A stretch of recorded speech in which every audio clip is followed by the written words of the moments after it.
The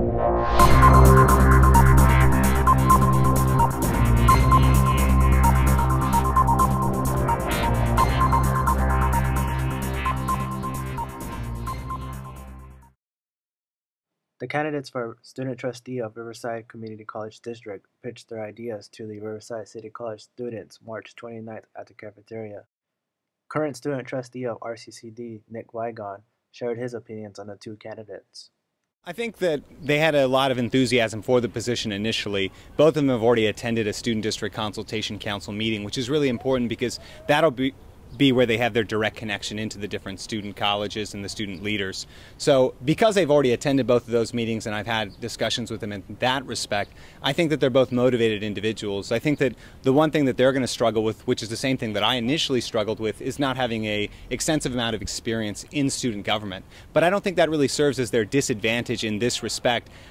It's really about if you have the essential tools that you'll need to be a leader, that you can essentially perform in this position. And the reason why I say that without any kind of reservation is because when I came into the position, there wasn't a lot of training that I was given. I wasn't introduced to the board members by my predecessor. I wasn't given any real sort of substantial insight into the way that I would operate.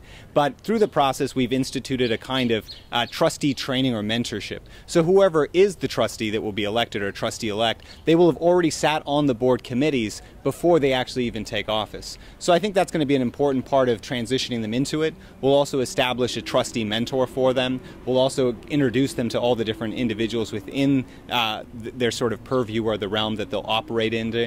And they'll have a lot of documents. We have a Student District Consultation Council Secretary. His name is Aaron Trimble. He'll also be briefing them on his institutional history with the ASs, as well as with the Student District Consultation Council. So I don't really think it'll be a difficult sort of transition. It'll be a lot of information, but I think that from meeting them, they're both really dedicated, and I think that they'll do a fine job in that respect. With the issues going on with the budget cuts at the college, the candidates expressed their thoughts about the attitude and effort from RCC students. My reaction to that is I mean, you can see it within the entire nation, right? Voting turnouts. You know, a lot of people aren't involved, and that's one thing I would hope to really push for, is to try and get more involvement within the community. And it is disappointing, you know, especially because these are major decisions that are affecting all of our lives. And if there's not that much activism within the community, then, you know, you can't really expect a lot of these changes to happen, because the people that are making the changes are going to continue to make the changes. And if people aren't happy, it doesn't matter if they don't do anything about it, because nothing's going to change.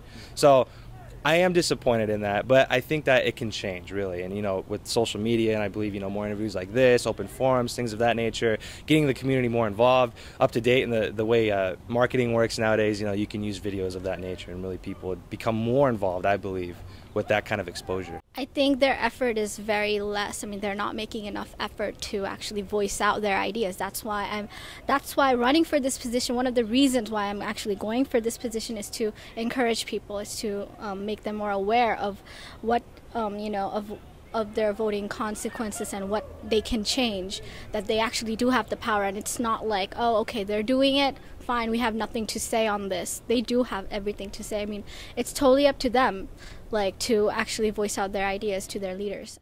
The candidates then said what they thought RCC students wanted. Yes, they want the budget crisis to go away.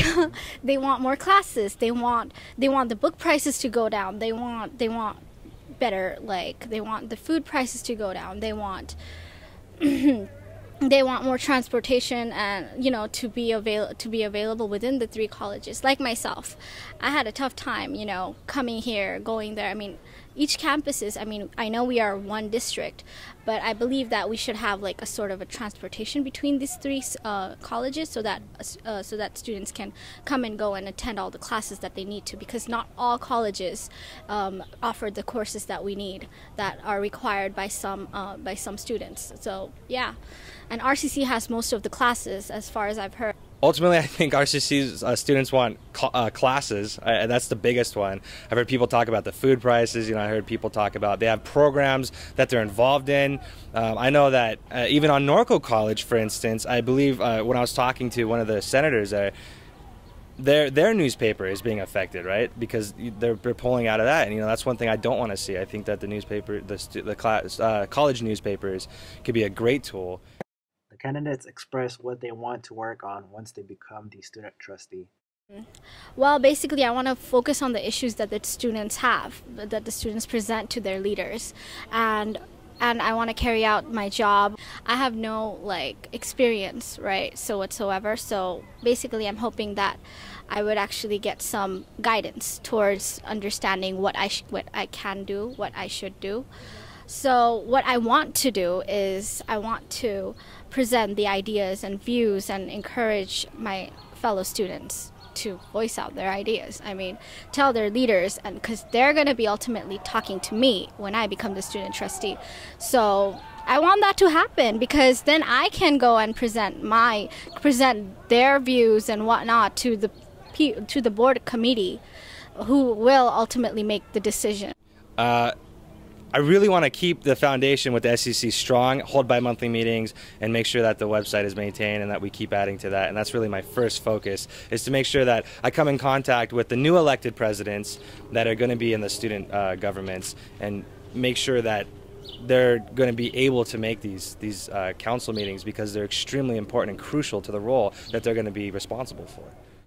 And the candidates expressed what they hope to achieve as the student trustee. As student trustee, I hope to really keep that foundation, build on top of that, and just really elaborate on the meetings, the issues that are brought up, the things we discuss, the communication between, the position of trustee, the three presidents, all the way down through the student governments, and then within the student population. I think that there should be a strong communication and cooperation within that entire workforce, really, of students.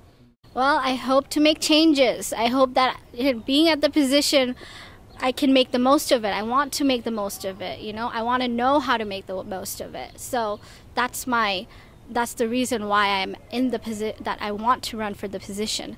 So I hopefully will satisfy that requirements and whatnot.